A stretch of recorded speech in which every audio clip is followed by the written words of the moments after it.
Nilqaw daw kollha li qed iżegħuna fuq YouTube. Nilqawkom magħna ġewwa River of Love.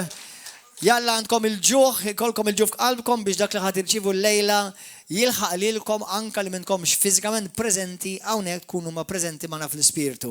Qabdu l-Bibja magħna issa stess u wejt warajja. Din hija l-kelma tal-mulej. Nemmina minn Ġenesi sal-Apokalissi. Hija kelma ħajja, hija kelma eterna. Nemmina mule qaddis li din hija parti mill-wirt tiegħi. Il-wedid li għandek huma għalija. U dawn huma wedid biex jagħtuni ħajja, futur u tama mule qaddis. Kellimni llum mill-Ispirtu qaddis tiegħek u kompli ibni il-Knisja tiegħek mule Ġesu. Nirringrazzjak li inti sejjaħtli u għażiltni u glorifika l-isem qaddis tiegħek fil-ħajja tiegħi f'isem Ġesu Kristu. Amen. Grazzi tal-mużika, halleluja. Amen. Ħamorru fl-ewwel Pietru kapitlu 4. Grazzi mulej. Tinsewx titfuq il-mobiles. Illum il-mulej poġġili f'qalbi kienet l-4 jew 3 xi ħaġa hekk. Qalli beda jindikali x'tip ta' service, x'tip ta' kelma u x'tip ta' amministrazzjoni l-mulej għandu għal-lejla. Jekk inti qalbek hija miftuħa l-mulej lejla ħajkelmek, ħajinkoraġġik u ħatitlaq minn hawnhekk mibni u msaħħaħ fi Kristu. Halleluja, m'intix ħatmur l-istess bħal ma ġejt f'isem Ġesu Kristu. Amen. Glorja l-mulej. Ħamorru l-ewwel skrittura, mmorru fl-ewwel Pietru kapitlu 4. Il-kelma li nixxi niddikjara fuqkom il-lejla u nipprofetizza fuqkom il-lejla hija li Alla iridek tola miegħu.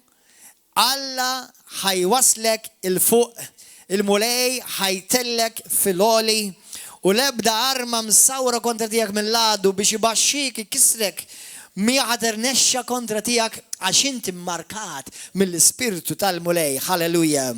Issa meta temnu għajdu amen, mux patiċċassa lejja. Amen. Amen. Halleluja. Amen. Amen. Gloria al-mulej. Irrispondu aħwa, irrispondu.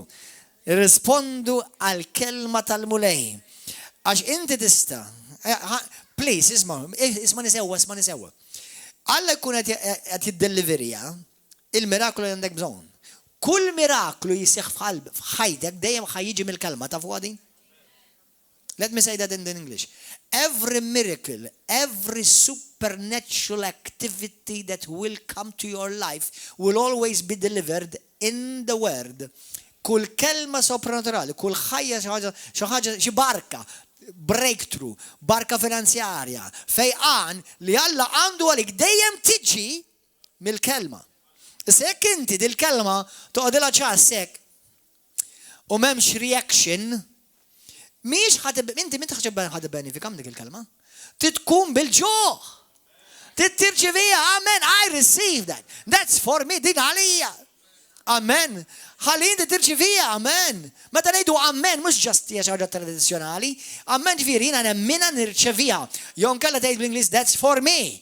Nirċevija, I receive it. Amen. Mela llejla ħafna minnkom tilgħin il-fuq. ħafna minnkom il-passata għal-lejla ħaj jispiċċa. ħafna minnkom il-lejla ħadu ħoġu differenti minn dan il-post. Alleluja, amen.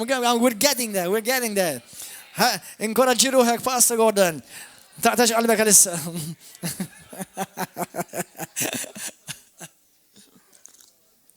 Infatti minna uftedikor ħanorikom kif anka fl-iskrittura il-mulej jgħid kif għandek tinkoraġġi lilek nifsek. Kif għandek tibni li l-ek nifsek. Isimawni ħaġa, isimawni sew. Kull opra li Alla qed jagħmel f'ħajtek, kulħadd jgħidha għajna. Kull opra li Alla qed jagħmel f'ħajti hija biex tibnini. Kull opra li qed tiġi f'ħajtek biex tkissrek mhix minn Alla. Ħanerġa' ngħidha, forsi tinsema faċli sempliċi però hija importanti ħafna. Kull opra li Alla tagħmel f'ħajtek hija dejjem biex tibnik. Kull ħaġa li tiġi f'ħajtek biex tkissrek ma tiġix minn Alla. Amen. Ftit ilu għedtilkom u tajda anka fl-iskrittura, tgħidlek immarkaw il-dawk fostkom li b'xi mod jew iġibu firda, jew iġibu ġlied, jew iġibu qsim, jew iġibu affarijiet li mhumiex minn Alla. Mhux biss fostkom, anka fid-dinja. Immarka l dawk li jkunu bħalma inti Alla għandu l-aġenti tiegħu u d-demonju għandu l-aġenti tiegħu wkoll. Qed tifhmu?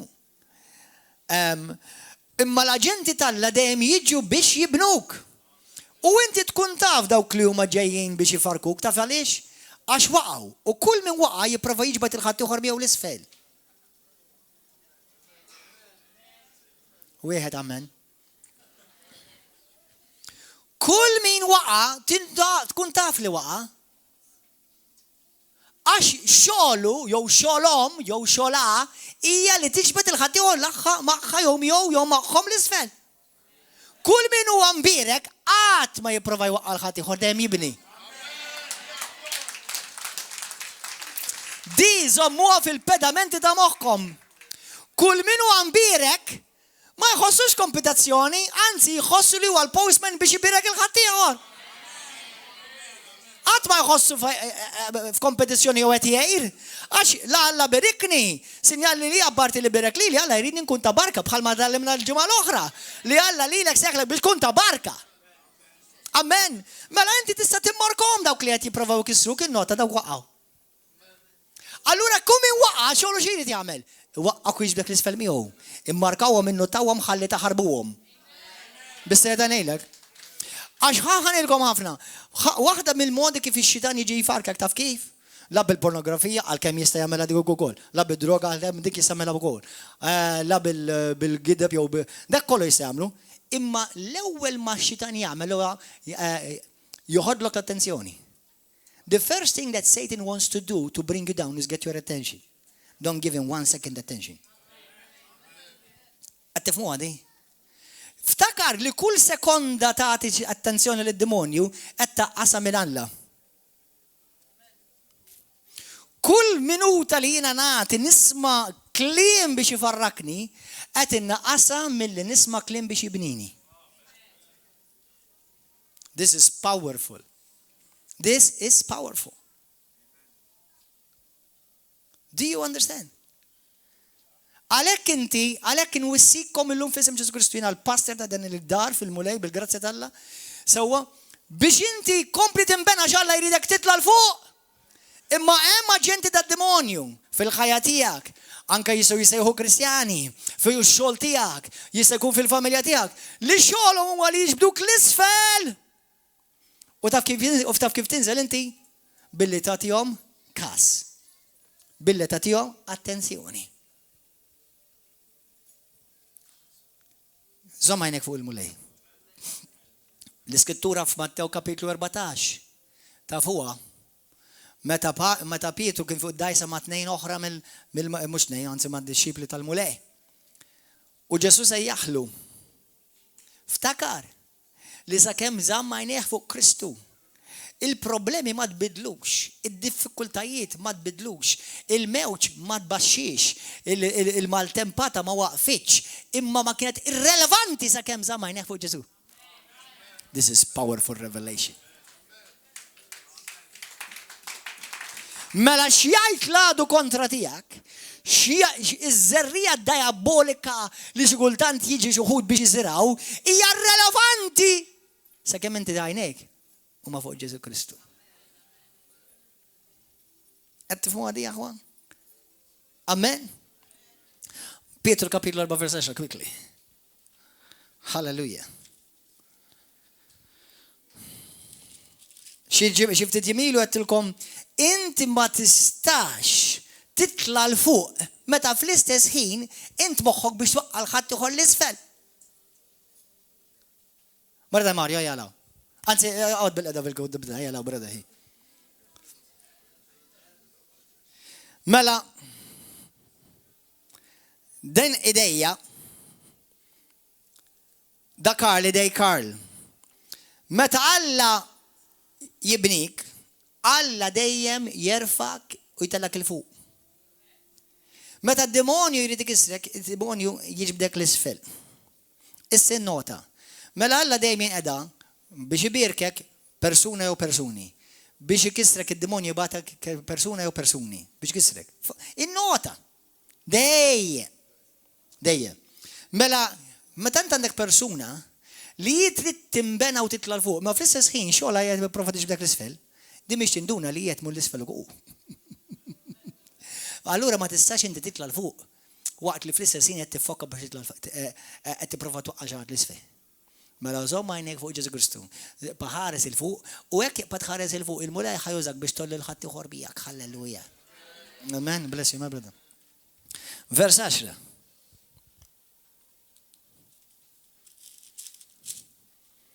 Kapitlu 4 tal-ewwel Pietru kapitlu 4 vers 10.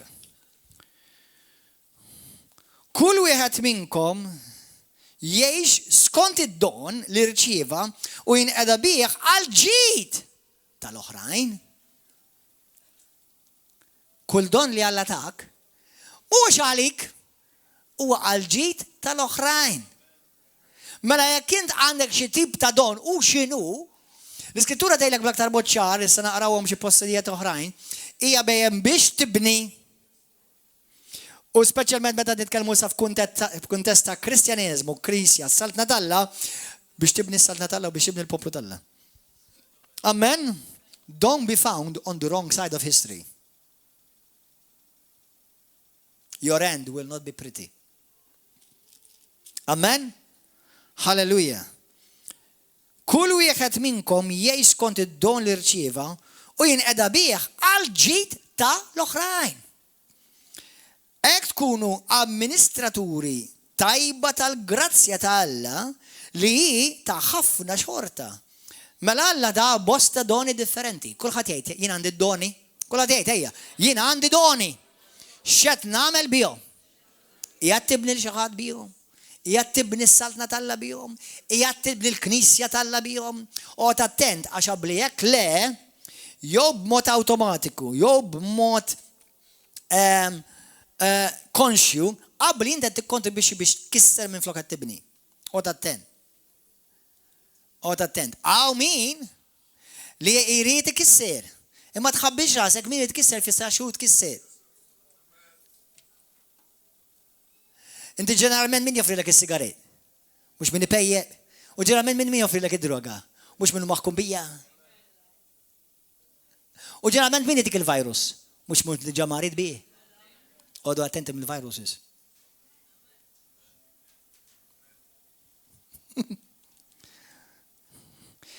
Morru fl-ewwel Korintin. Anzi ħamorru fil-ktib tal-Proverbi, kelma skrittura li għandkom tkunu tafu bija sew. Proverbi 18 vers 21. Din immemorizzawa għax ħajkolkom bżonna ħafna fil-ħajja tagħkom. Ta' kuljum, mhux biss fil-ministeru. Proverbi 18 vers 21, 18 vers 21. Proverbs 18. 21.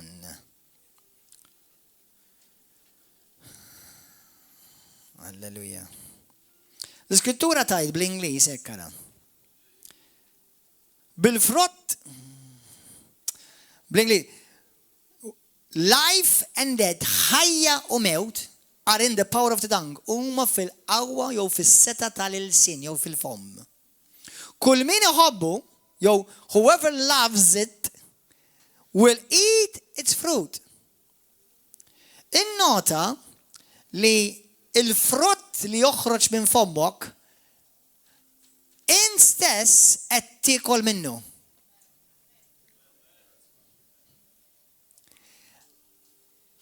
Il-frott li inti qed toħroġ minn fommok qed jindika li in stess qed tiekol minnu.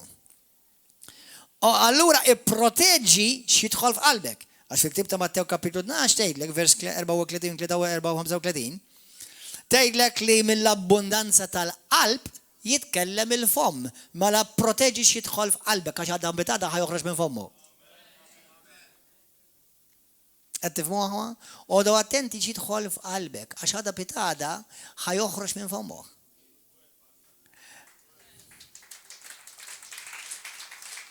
Hallelujah. Thank you, Jesus. Issa, illum ta' fuq xir titkellem. Illum rrid nitkellem mod speċifikament kif intom imsejħin biex tibnu lil xuxin. U believe it or not, dan huwa don li Alla ta' lil kulħadd fil-Knisja. U ftit li xejn jintuża. U Pawlu jgħid, dak kollha kemm intkom għandkom tagħmluh. Intom ġieli notajtu li fil-ħajja ħafna iktar faċli tikkritika milli tfaħħar. Ġieli notajtu? Kemm ħafna iktar faċli tikkritika lil xi ħadd jew tikkritika lil ħuk jew tikkritika lil kemm ħafna iktar faċli. Tidnejlek mill-ma natura ġejja dik. Mid-demonju. Min natura ta' Adam li huwa mwaqqa. The fallen Adam. Ejdli flima punt Ġesu uża klimu apparti mal-Farizej, avolja xorta waħda metaljom ukoll. Uża klimu biex iwaqqa lil xi ħadd. Ġesu klimu kien klim ta' ħajja. Il-qawwa, life and death, il-ħajja u l-mewt huma fil-qawwa tal-ilsien.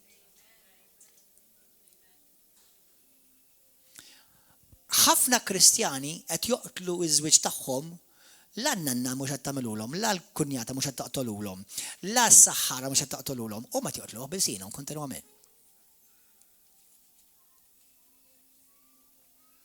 ħafna, pereżempju, nintaqa' ma' nies li għaddej minn challenge fi żwieġ. Taf x'inhi il-problema number one? Il-kliem. La għax qalbiela, jew għax qalbit ilu, mhux hekk. Pastor, taqbit li moħħi. Il-sin. Pastor, il-ħin kollu jikkritikani. Il-sin. Imbagħad porru toqgħodu tagħmlu l-marriage counseling biex dak li qed tirċi biex dak li għandkom tagħmlu biex tibnu żwieġkom huwa toħduh b'xejn il-lejla. Imma għax ma tħallsux għalih u probabbli ħafna minnkom il-lejla wara sija tinsew kollox imbagħad kif ikolkom problema terġgħu tmorru għand is-psychologist. Meta llum qed intikom ir-riżultat kif inti tista' tibda ssaħħaħ żwieġek.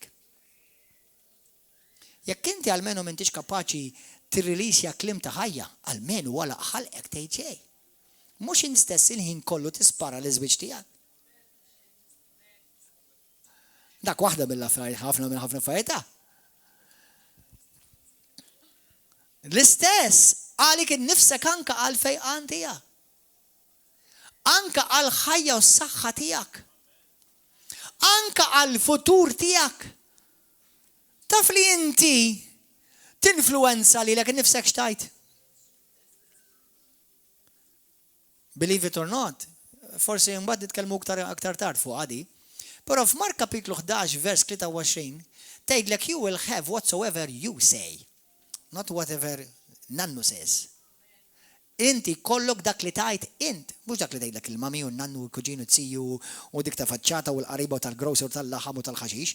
Tgħidlek li inti tista' jkollok dak li tgħid int stess. Mela jekk ħadd ieħor qallek li inti mhux ħajr nexxilek, għaliex hemm intu? U bqajt tgħid għax dak qalli ma jirnexxilix. Għax mhux ħajr nexxilek hekk qalli. Int x'tgħid? Int x'qed tgħid? Do you know that your future is within your own tongue?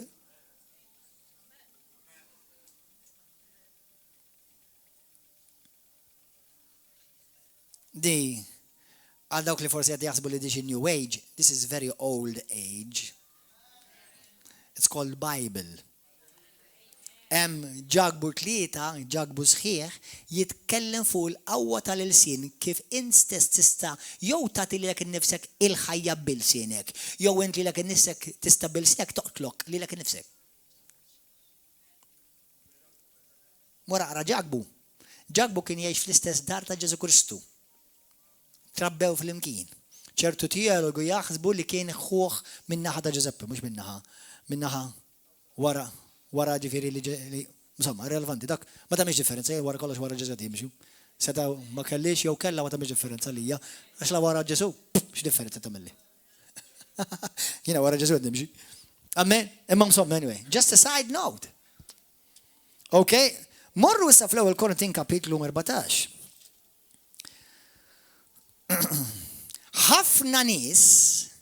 ħafna nies anka li waqgħu f'depressjoni ma kienx għax kien hemm xi saħħara li batidilha magħmul. Dawk jeżistu wkoll. Però believe it or not, dawk it-tip huma l-iktar faċli jinħelsu. Tiddilja mad-demonju u tkeċċek il-barra. Kif nista' nkeċċilek barra l-sienek?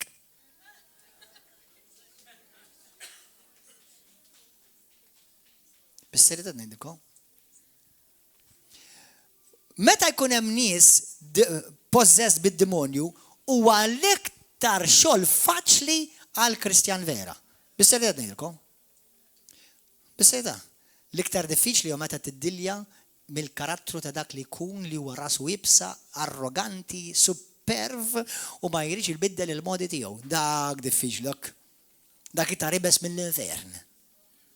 U dawk li intom tiġu ilhom kilkom il-ġu River of Love, taf kemm il-darba rajna nies inħelsu mix-xitan, kollha joħorġu.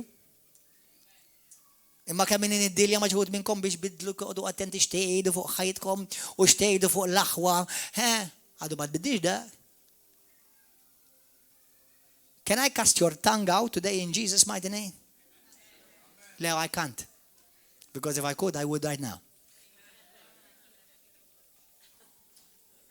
Ma nistax. Tifmu għahwa? Pero ħajnikom xaħġa jiġri.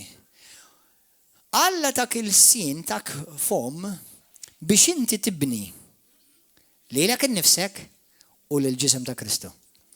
ħafna jużawh biex joqtlu lilhom infushom u l-ġisem ta' Kristu. Amen? Għalhekk ħafna ma metux bil-bullets ta' xi verver, jew b'xi daqqiet ta' sekkina, jew xi mart mentali, xi virus, ħafna mietu f'mewta ta' silenzju bi kliem li tant għalaw ġol psike ta' ħajjithom li l-kliem li qalulhom farkulhom kull ħaġa ta' identità fihom. Miskina tbati b'depression, mhux ovvja. Miskin taf kemm ibati b'depression, mhux ovvja. Inti taf il-background tiegħu dak. Kemm ommu kienet tgħidlu għax inti ġejt biżball u aħjar kieku qatt ma ġejt xejn. U għax inti ma' spazju għalik, għax inti ħlif deni ma ġibtinniex fil-familja. Taf kemm hawnhekk. U mbagħad miskin għax ibati b'depression għax miskin mhux ovvja miskin. Biex qatluh daw. La poġġulu valenu fl-ikel, la taħu daqqa ta' bullet. Il-sin.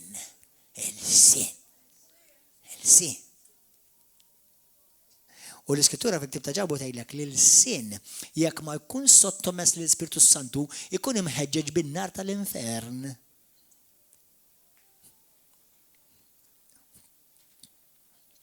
Morru fl-ewwel Korintin kapitlu 14 ma ngħid.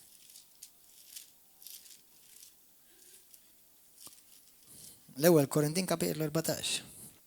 Il-lejla l-Ispirtu tal-Mulej jridek timbena.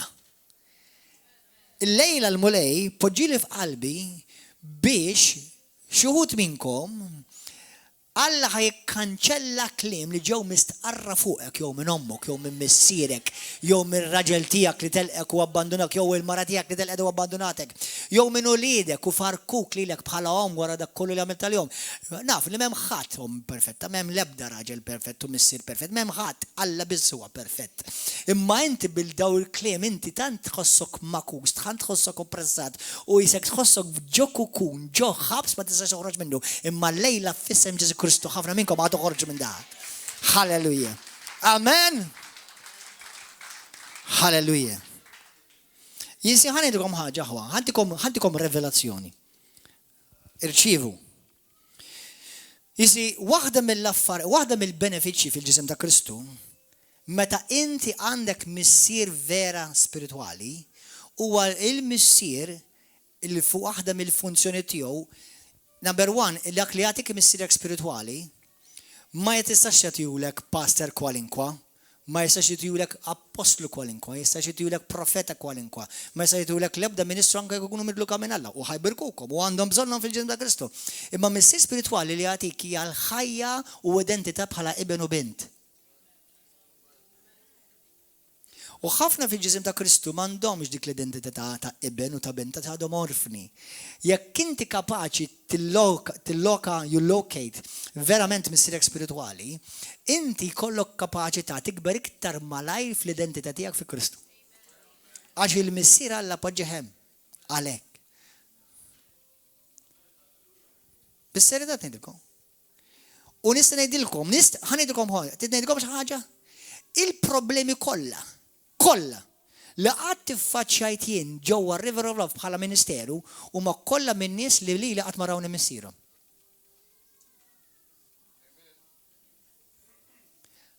Qatt ma kellhom il-kapaċità they look with me. Dik ma jistax nisfurza jien. Allura xi jagħmlu? Jgħixu forfni fid-dar tal-Missih.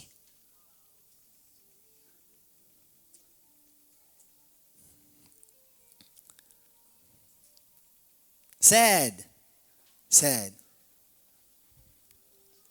Mux tal-missier ta' Gordon Ġomma xednejlek, fid-dar tal-missier tal-la. Imma dinja dar waħda mid-djar, ovvjament aħna n-ġen ta' Kristu globali ta' dinja, mbagħad għandu djar lokali. L-ewwel Korintin kapitlu 14, vers 1, isimgħu. Fitxu l-imħabba, ix-xenqu ukoll għal doni tal-Ispirtu. Għal-aktar li għandek tixxenna, kulħadd jgħid l-aktar, hija għaddon tal-profezija. Issa simgħuni. Il-profezija m'għandax taqsam xejn malli li inti tipprova tiggessja, tindovina il-futur ta' xi ħadd. Dak huwa dik jgħidulu il-kelma tal-arfin, the word of wisdom rigward il-futur. The word of knowledge, il-kelma il-kelma tal-erf, skużawni tal-futur. Il-kelma tal-arfin, knowledge, prezenti u passat, u għadon ieħor.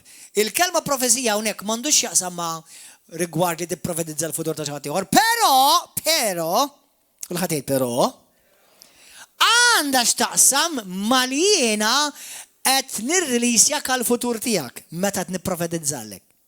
X'jiġifieri? Jina mux għadnejlek għan nipprofetizzalek jekk inti mara single li ġej il-prinċep fuq xi kavallo bjanko. So, halleluja, jista' jiġri. Imma jekk ma jiġri hekk. Tkun profezija falsa. Issa, meta taħdem topera taħt anointing profetiku dak li ngħidulu li ġeneralment jopera il-profeta fih li jista' jilmu li jkollu kelma partikolari għalek, imma min jipprofetizza m'għandux għalfejn jkun profeta. Għax ara xi jagħmel min jipprofetizza. Morwe. Ara xi jagħmel.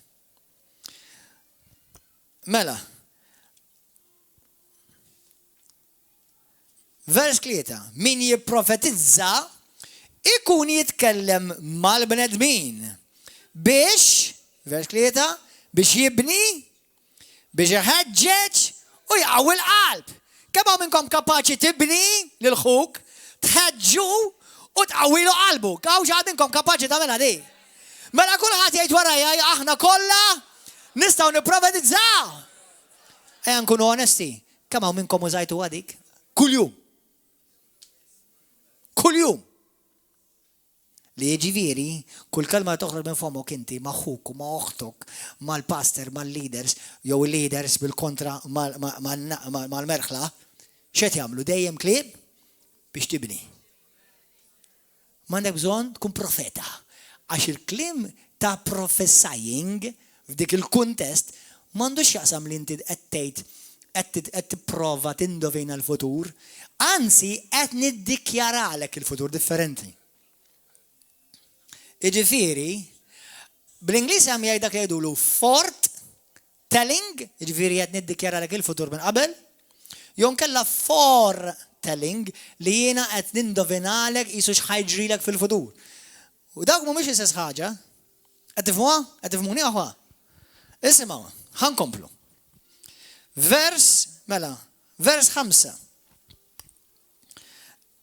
Mela jibni u jħeġġeġ jqawwi l-qalb. Vers 5. Min jipprofetizza jkun qed jibni il-Knisja iżda aktar irridkom li tipprofetizzaw. Issa hawnhekk qed jitkellem fuq doni tal-ilsna. imma wkoll qed ideffes ukoll il-profezija. Mela, Pawlu qed jgħid, irridkom li intom tixxenqu għad-doni. Hemm ħafna doni, hemm 9 doni tal-Ispiritu Santu. Però dan l-iktar don li nixxieqkom li intom tixxenqu għalih. Li tibni s-saħħa u tinkoraġġi. Dak kollha kemm intkom tista' tagħmluh. M'hemm bżonn toqgħod f'xi uffiċċju, m'hemm bżonn ikollok xi titlu. Kollha kemm intom tistgħu tagħmluh. Amen. U għandu għaliex huwa b'saħħtu dan il-don. Għax ħafna, mhux ħafna, kollha kemm aħna ġej mid-dinja. Ġejjin mill-ħajja tal-passat fejn lajna rux xeba kliem. Jista' jkun tkun inti wkoll dak li tajt ix-xeba kliem. Imma anka min jagħti ħafna xeba kliem, ġeneralment xorta ta' ħafna xeba kliem. Allura jekk lajtux inti l-ewwel jew tajtux l-ewwel xorta, la inti ħaj lajtu ruxba ta' kritika, attakkaw, kritikaw, gidbu fuqek, għalulek li inti balal u inti baħnan, inti brainwashed, inti whatever, u inti law, u inti lem. Allura xamlilek dak kollu lilek inti, jekk inti qed tisimgħu lilek qed jagħtuk identità. They're giving you an identity.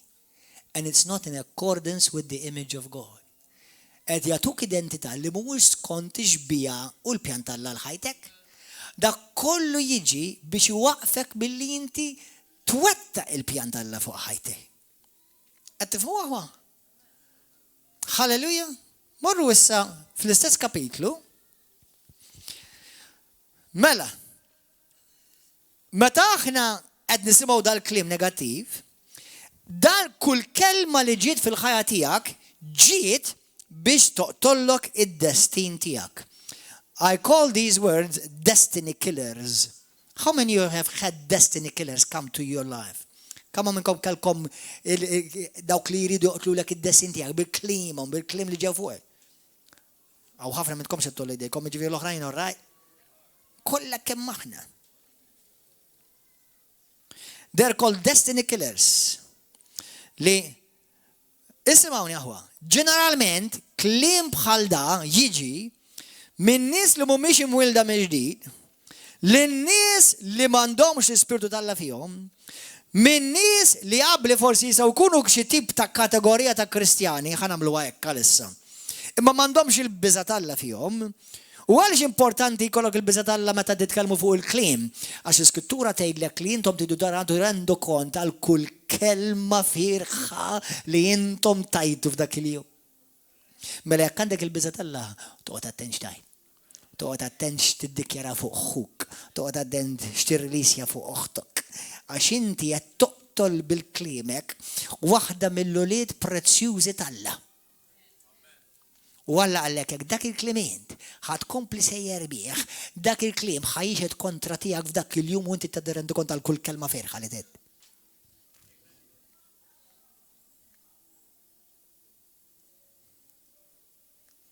ħafna minna kemm minnkom tixtiequ xi innaf ikun hemm xi profeta, jew konna xi guest speaker, jew xi waħda minnhom jiena u xi wieħed mill-kelliema li konna hawnhekk u l-Ispirtu tal-Alla jiġi fuq u jibda jgħidlek għax il-bule għandu hekk u hekk. Kemm minnkom tixtiequ hekk ikolkom dik il-kelma? Tistgħu tkun il-lejla. Ngħidilkom x'għandkom fih. L-Iskrittu tgħidlek l-Ispirtu tal-profezija jammar fik.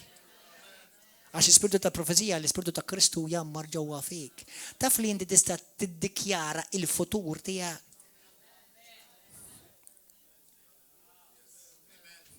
100%. Li mhix ċajta da. Din hija saltna, dan huwa prinċipju tas-saltna. Senna ftit, inti kont intikom eżempju ċaru tont. Meta Ġesu ra lil xi ħadd matub mal-art, x'mar jgħidlu? Qallu ibni inti tista' tqum. X'qallu? Qallu waqbad frixek qum u imxi. Għastax ċans jaħseb? X'għamillu? He proclaimed another reality from God's perspective. Proklama fuqu realtà oħra minn perspettiva kif Alla jarahom l-affarijiet. Il-moment li qabad dak qamu mexa. Minflok għatejlu ma ħanejlek isma' għax qalu li ma nistax nimxi t-tomba, għax it-tomba qalu li l-marda qatt ma tfiq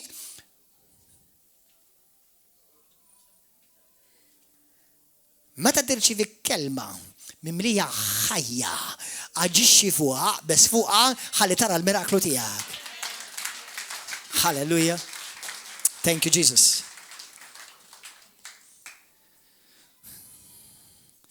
U l-klim bħal da negattiv biex joqtollok id-destin tiegħek jiġi minn nies li xorbu mill-kalċi tad-demonju. Taf li d-demonju għandu l-kalċi. Jekk intom fil-ewwel Korintin kapitlu 10 vers 19 u 20 u vers 21 tgħidlek ma tistgħux tixorbu mill-kalċi tal-bulej u fl-istess ħin tixorbu mill-kalċi tad-demonju. Taf x'inhu l-kalċi tad-demonju? Ejra, tqasqis, firdiet, nuqqas ta' maħfra, hemm lista. Isemmihom Pawlu fil-ktib ta' Ġakbo kapitlu 3. Ma ħanaqralkom di qabel ma narawhom dawk.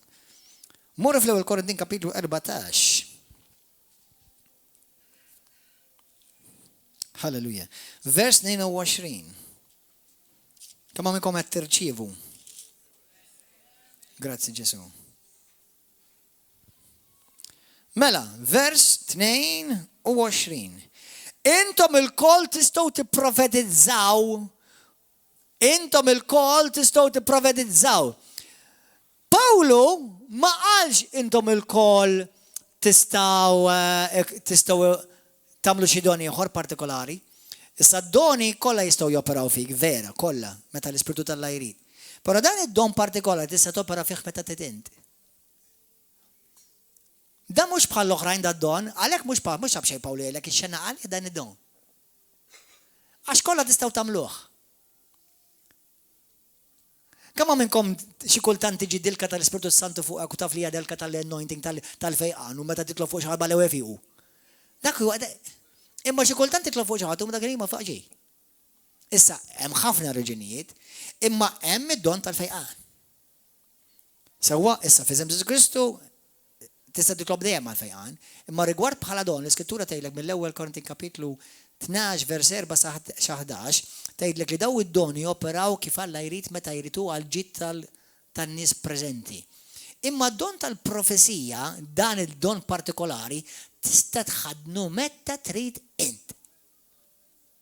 Infatti bħal lingwi, għax il-lingwi tista' titkellimhom meta trid, l-Ispiritu tal-Alla jgħidlek hawn. U dan id-don li huwa simili tal-lingwi, l-lingwi differenza hija li jekk inti kollok il-lingwa, tgħid messaġġ bil-lingwa, u mbagħad titkellmu bil-lingwa dak li jkun tifhmu, ġifieri la tindirizza xi ħadd, jiġi equal ta' profesija. Imma jekk inti tistaqbes il-lingwa kollha, u nutli ngħidlek xabra kisokoma nakaj. Nisa naqbiżha dik, u jiena ngħidlek u l-mulejja tiegħi dan il-kliem fuqek, u jiena x'naqbad? Naqbad xweda tal-Alla li qallek. Niddikjara fuqek u inti tqum għaliha u twattaqha. Kapix? Ġesu dan il-prinċipju għamlu. Mela kulħadd jgħid, jiena nista' nipprofetizza. Jiena nista' bi kliemi nibni, inħeġġeġ u ninkoraġġi. Meta ħad tagħmlu dan? Issa! Ibda minn issa! Infatti il-mulej se jaħli l-kull Kristjan biex jibni l-Knisja tal-Alla. Kif nibnu għal-Knisja tal-Alla? Billi s-saħħaħ il-ħuk, billi tinkoraġġi l-ħuk, billi tħeġġu l-ħuk jew l-oħtok. Amen. Is-soluzzjoni tal-Alla għalik hija dejjem ikbar mill-problema tiegħek. Is-soluzzjoni li Alla għandu għalik hija dejjem ikbar mill-problema li għandek fil-ħajja tiegħek bħalissa. Battalji kbar jiġu meta Alla għandu vittorja kbira għalik. Mela jekk għandek vittorja kbira sinjal li għaddejt minn battalja kbira. Ħanilkom aħwa, llum kwaqt li kont qed nipprepara dan il-messaġġ. Aħna ħafna drabi nħarsu lejn ministeri u ovvjament aħna nkejlu. Mhux tajjeb li tkejjel, imma nkejlu. Da sajr, da medium, da kbir. Sewwa? Għajna qabdu ministeru li inti tgħidlu kbir. Taf xi jfisser ministeru kbir li kellu jgħaddi minn ħafna battalji kbar. qed naħseb f'ħu bħalissa brother li jiġi River of Love illum mhux jetaw. Kif illum il-mulej jippożizzjonah il dar-raġel birku finanzjarment, però pożizzjonah b'tali mod li 50 jiem ieħor ħajkun qed jinfluwenza dan in-nazzjon b'mod qawwi u nies ta' stoffa, nies ta' flus, nies ta' influenza qed jininfluwenza mu u jiġi River of Love. Infatti wieħed minn tal-ewwel ta' River of Love, għax kont lilu u l-familja tiegħu jiena ġibthom fil-mulej xi 20 sena ilu qabel ma bdejna l-knisja. Kien jiġi żgħir għandi saqsin il-mistoqsijiet. Però niftakar, illum kont qed nitkellem miegħu fl-uffiċċju dil-ġimgħa. Il-mulej x'poġġielu qudiemu u hija kbira x'poġġielu qudiemu. Imma minn xi xadda. Minn xi xadda. Minn fej anka il-familja tiegħu kellhom joħduh għand psikjatra u kellhom joħduh jagħtuh il-kura. U anka kellhom jgħadduh għand psikologu u jaraw jekk dan il-prox mhux normali. Illum mhuwiex normali, għax Alla kellu jdejh fuq u għalhekk kellu jgħaddi minn ċertu battalji għax id-destin li Alla kollu għalih huwa kbir ħafna. Halleluja! Għaddej minn xi battalja kbira inti. Mela l-lejla nkoraġġilek innifsek sinjal li hemm barka kbira lesta lik u l-għadu tipprova minn kollox biex ma inti ma tarajiex. Imma f'isem Ġesu Kristu llum niddikjara fuqek li inti dik ħatara l-barka li Alla għandu għalik, il-promozzjoni li Alla għandu għalik inti ħatara. Halleluja! Amen. Amen. Pawlu tkellem hekk. Morru fi ktib ta' Galatin issa, morru fi ktib ta' Ġagbu kapitlu 3. Ġagbu 3. L-aħħar kelma fil-ħajja tiegħek tkun il-kelma tal-mulej. Ejda warajja, l-aħħar kelma fil-ħajja tiegħek tkun il-kelma tal-mulej. L-aħħar kelma fis-sitwazzjoni tiegħi tkun il-kelma tal-mulej. U dak li Alla qal ħajseħħu jsir fil-ħajja tiegħi. Ejda b'konvizzjoni aħwa. Halleluja.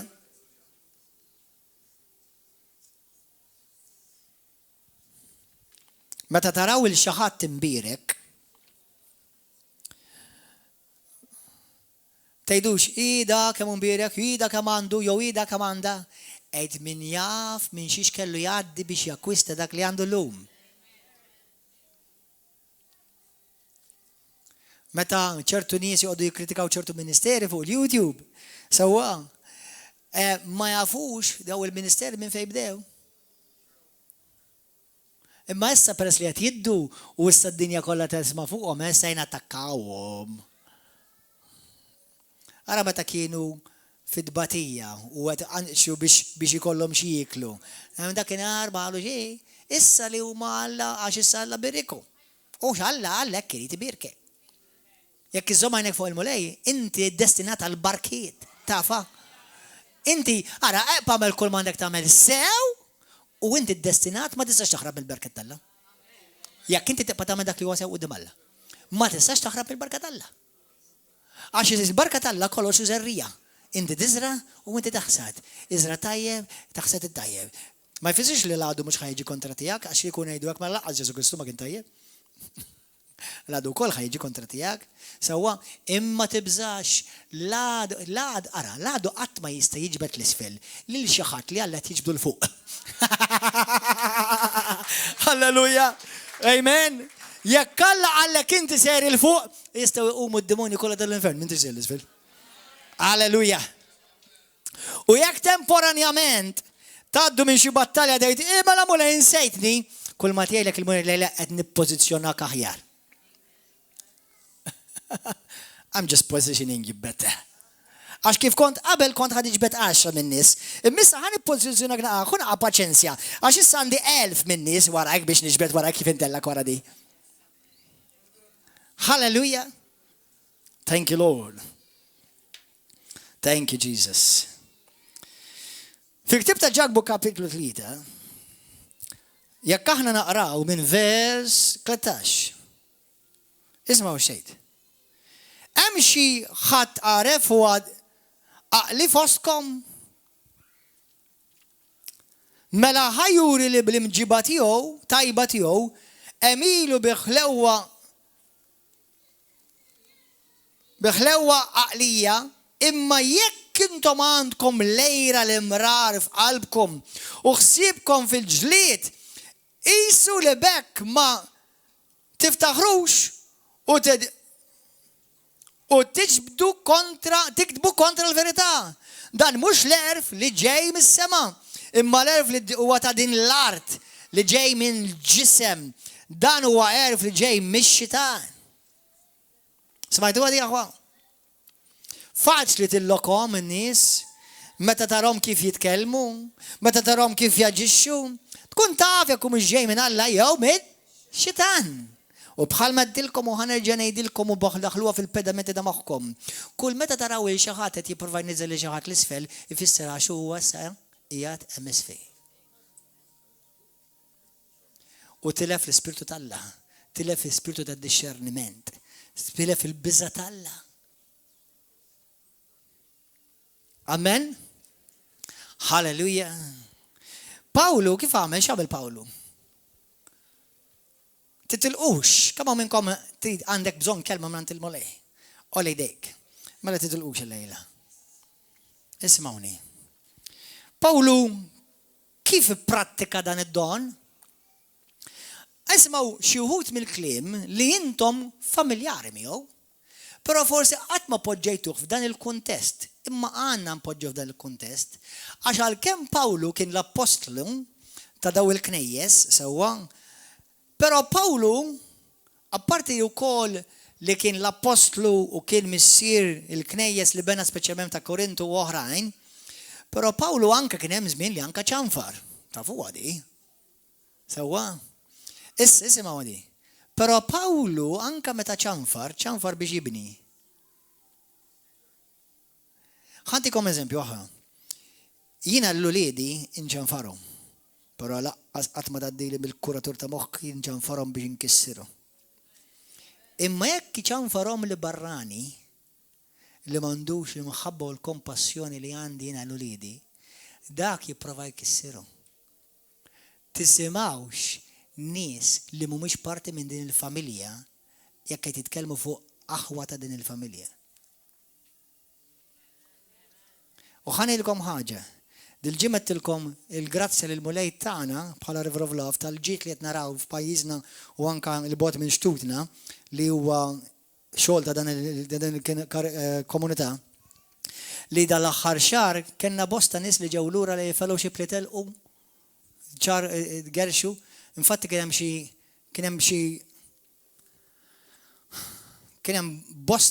hemm grupp anke pereżempju 3, 4, 5 min nies li anke marru komunitajiet differenti. Isejmu ħanejt xejn fuq il-kommentajiet l-oħra x'm'għandix interess għax m'għandix għalfejn kisser il-ħadd. Però ħaġa waħda ngħidilkom, immissjaw ir-River of Love.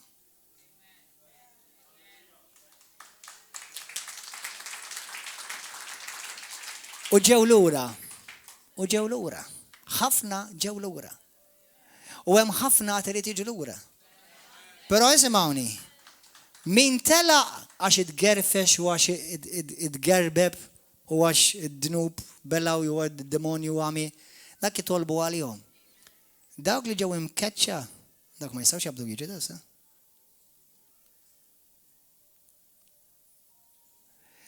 Li titlaq ħafna jagħmlu għad idilqu u jerġgħu lura il-familja. Imma jekk tiġi mkeċċi taf xi tfisseru. Li ġudizzju tal għadda fuqek issa. Judgment have been passed.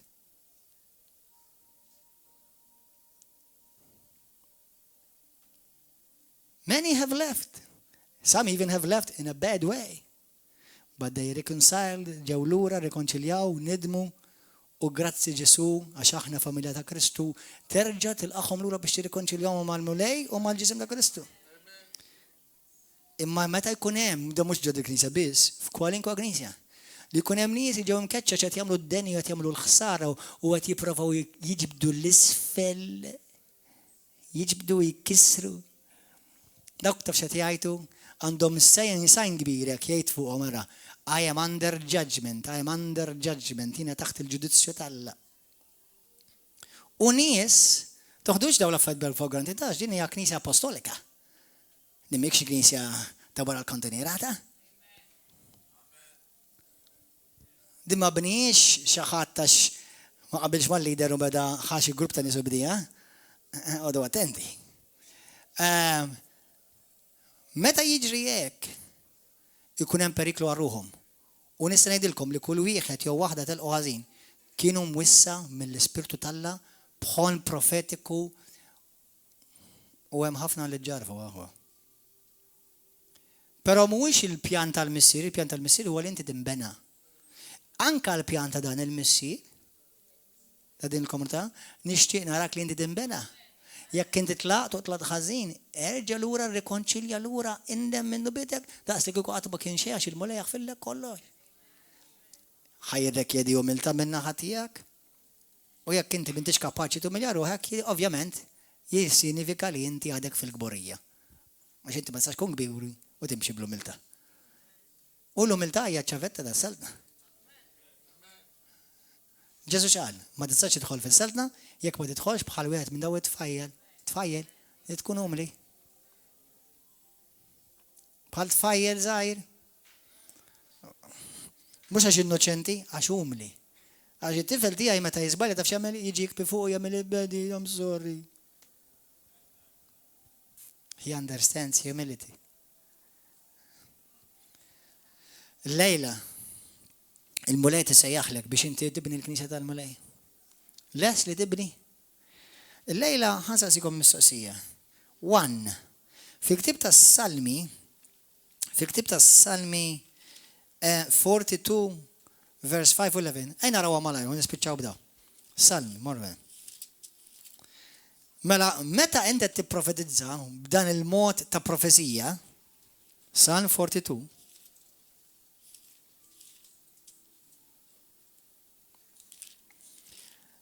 Mela, inti qed tibni l-Knisja. Inti parti mill-Knisja? Jekk inti parti mill-Knisja, mela tista' tibni lek innifsek. Mhux ovvja?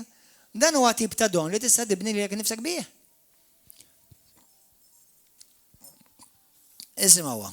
Issa ngħidilkom għaliex tista' tagħmel hekk. Psalm 42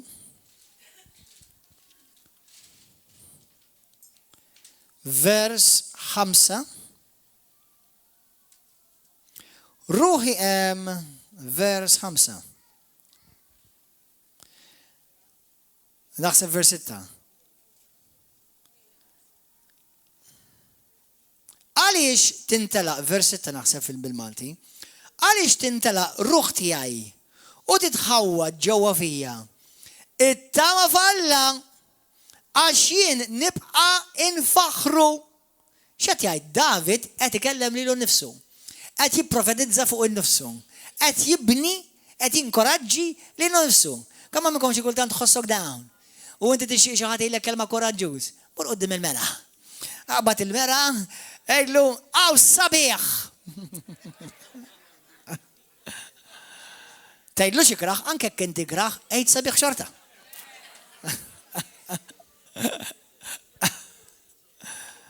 Amen. Għax aħna rridu ngħidu affetta ħajja biex nibnu.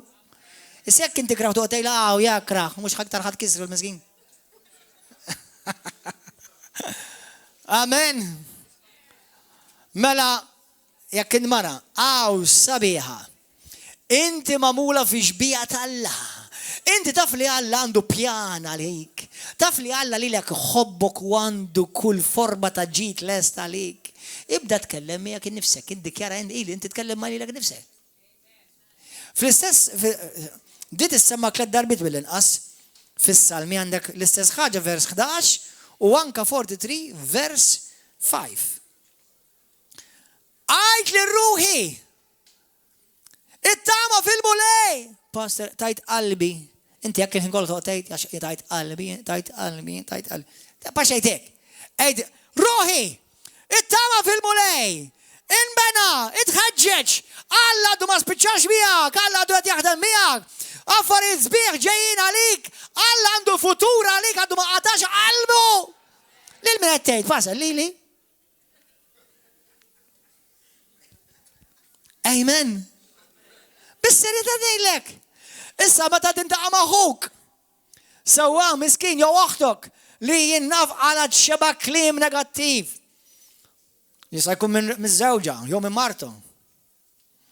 Jista' jkun ġej minn omma mill-passat jew minn missiera. Inx ħatejdlu, m'hemm bżonn ikollok xi rivelazzjoni speċjali mis-sema. Diġà għandek għodda fik il-bulejt jgħidlek x'għandek tagħmel. U ħanilek x'għamel Pawlu. Taf li Pawlu għamel dan il-prinċipju? Ħanejdilkom pereżempju. Filippin kapitlu 3 vers 13, kapitlu 4 vers 13, jgħid Pawlu lil Filippin. Meta jaqtaw qalbhom, meta jaħsbu li mhumiex biżejjed, għallhom la tibżaw xejn Filippin. Għax intom tistgħu għal kollox permezz ta' Kristu li qawwikom. Illa veru Pawlu mela veru hekk.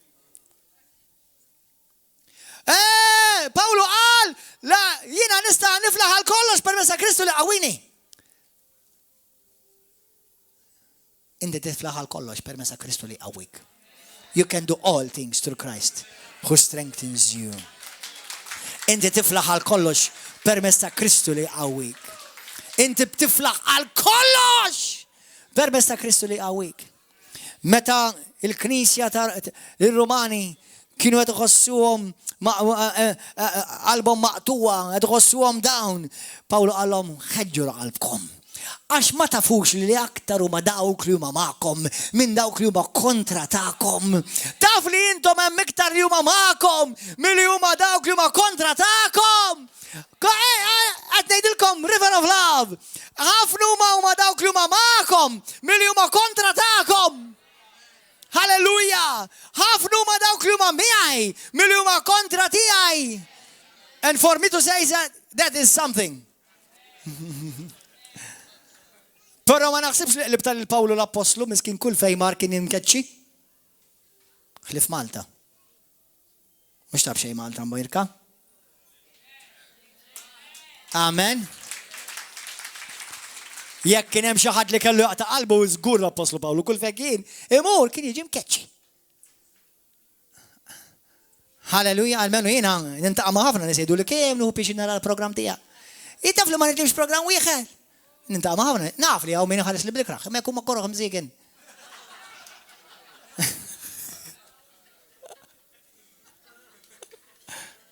Mbagħad jiena naġġixxi bl-imħabba ngħidilhom kemm għandek għajnek sbieħ. Sewwa, napprezza tal-ħbiberija tiegħek, grazzi tal-segwini u grazzi tas-support. Sewwa, issa qabli jirvilla aktar meta ngħidlu hekk, imma jekk irid jista' jirċieva bħala kelma ta' ħajja dik. Għattifu? Halleluja. Pawlu xejdinna. Uliedi, la tibżawx, għax akbaru dak li hemm jammar fikom, minn dak li hemm fid-dinja. Kemm il-darba tgħidha di lilek innifsek fuqek innifsek kuljum. Akbaru dak li hemm fija, minn dak li hemm fid-dinja. Halleluja, akbaru dak li hemm jgħix ġo fija, minn dak li hemm fid-dinja. Għax pastor inħossni dajjef, għax jina b'saħħti, mhux bis-saħħa tiegħi, imma bis-saħħa tal-mulej. Halleluja, jina msaħħaħ, jina mwettaq fil-qawwa tal-mulej. X'qed nagħmel qed nipprofetizza fuq innifsi u meta jiena ngħidilkom Knisja River of Love. Halleluja, qawwu qalbkom għax aktar huma dawk li huma magħkom minn dawk li huma kontra tagħkom. Ikbaru dak li jammar fikom minn dak li jammar fid-dinja. Intom imdestinati għal-rebħa u mhux għat-telfa. Inti mażul u Alla mmarkak bl-Ispiritu Qaddis tiegħu. Halleluja, dik hija l-verità. Allora x'qed nagħmellek jiena? Meta inti issa smaj dan il-kliem mintu u rċifejtu x'għamillek? Bnik, għallik, saħħek u toħroġ minn dan il-post isek Robocop. Halleluja. Amen. Are you ready? Ayan umu bil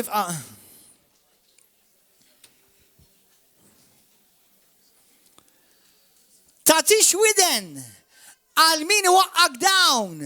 Tisimgħuhomx minut oħra f'ħajjitkom. La tħallix il-ħmieġ ta' ħadd ieħor jiġi ddepositat f'qalbek u f'widnejk.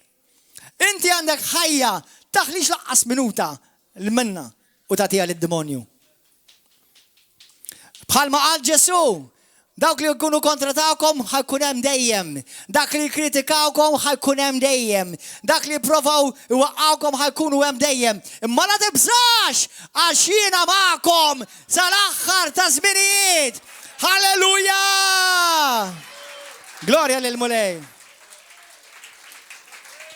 U jekk Alla markak, jista' jqum l-infern kollu kontra tiegħek inti terġa' toħroġ rebbieħ. Halleluja. Grazzi Ġesu. Kulħadd jolli jdejhu jgħidi warajja issa stess. Praise and worship team, would you please come? Say this with me. Għajdu missi qaddis. Aħfilli fejn qatt jienet klim biex inkisser li l-nifsi. M'għandix dritt. Għax jien minix tiegħi nnifsi, jiena tiegħek Mulej u markat bl-Ispiritu tiegħek. Missier qaddis, inti investejt l-aħjar li kellek għalija permezz ta' ibnek Ġesu Kristu. Alla inti jemmint fija daqshekk. Jien m'għandi l-ebda dritt li ma nemminx fija Mulej. Għax dak li hemm fija ġej minnek u mhux ġej minni Mulej qaddis. Għalhekk Mulej qaddis ukoll nitolbok aħfilli fejn jien ikkontribwixxejt biex ngħid kliem li mweġġa li nkisser u li niddistruġġi.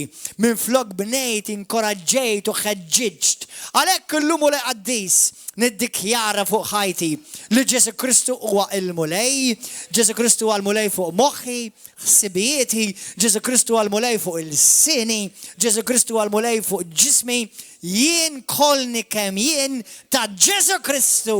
Il-sini u fommi nużaħ bħala instrument ta' ħajja biex nibni, biex nħeġġeġ u nqawwi l-qalb. Alleluja! Għalhekk illum niddikjaraw bħala familja River of Love, lill-familja ta' River of Love sejra l-fuq! Sejra l-fuq! Qed nolew Mulej! Żmien sabiħ ġej għalina! Żmien pożittiv ta' prosperità u barkiet ġejjin fuqna, halleluja! Grazzi Ġesu! Illum niddikjara li jiena maħfur minn Ġesu Kristu. Li d-nubbieti huma maħfura bid-dem prezzjuż ta' Ġesu. U llum il-qudiem Mulej użani biex nipprovedizza, użani Mulej biex nibni l-Knisja tiegħek, użani biex nibni l-oħti u nibni l-ħija, użani Mulej qaddis għall-glorja tiegħek missier. Halleluja, halleluja. Halleluja, halleluja. Glorja lil Mulej. Il-YouTube viewers, God bless you. Il-paċi ma'kom narawkom il-service jmiss intom il-YouTube. Halleluja. Intom li qegħdin hawnhekk.